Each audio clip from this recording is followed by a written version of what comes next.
Hello students, let's see this question. The question says ground state electronic configuration of nitrogen atom can be represented by first, second, third, fourth लिखा हुआ है तो कौन सा configuration accept हो सकता है for the ground state electronic configuration. So nitrogen का atomic number होता है 7.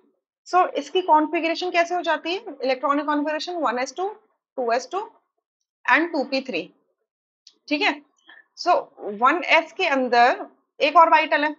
ठीक है. 1s एक ऑर्बिटल है और आपका जो पॉलीज एक्सक्लूजन प्रिंसिपल होता है वो क्या कहता है कि एक ऑर्बिटल मैक्सिमम आपके 2 इलेक्ट्रॉन होल्ड कर सकता है, वो भी ऑपोजिंग साइन के. ठीक है.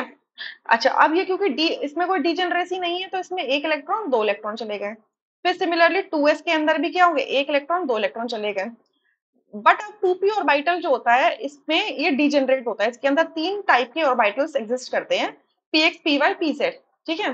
तो जब भी डिजेनरेसी होती है तो पॉलीज एक्सक्लूजन प्रिंसिपल ये कहता है, सॉरी ह्यूम्स रूल ये कहता है कि जब भी आपके डिजेनरेट ऑर्बिटल्स प्रेजेंट होते हैं तो उसमें पहले इलेक्ट्रॉन सिंगली फिल होते हैं, देन उसके बाद वो डबली फिल होते हैं अगर बच जाते हैं तो 3 इलेक्ट्रॉन फिल करने हैं तो 1 2 3 ऐसे फिल होंगे. ठीक है.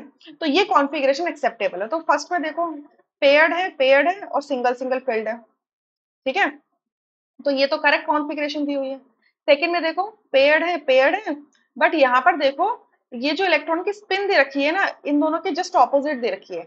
तो ये अपनी स्पिन को क्या करेंगे, कैंसिल आउट करके 0 आ जाएगी. तो यहाँ पर मैक्सिमम मल्टीप्लिसिटी नहीं आ पाएगी.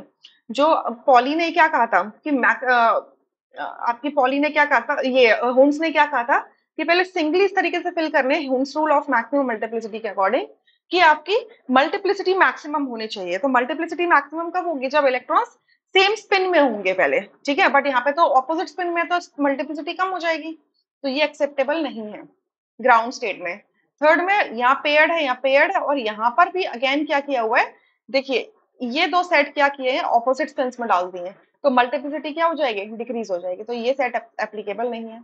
फोर्थ में देखो पेयर्ड है और तीनों ही इलेक्ट्रॉन्स एक ही स्पिन में डाले हुए हैं, तो जिससे मैक्सिमम स्प्लिट मैक्सिमम मल्टीप्लिसिटी होती है. तो ये एक्सेप्टेबल है. तो only first and fourth configurations are acceptable for the ground state. इस वजह से सी ऑप्शन करेक्ट हो जाएगा, rest options would be incorrect. I hope you understood. Thank you.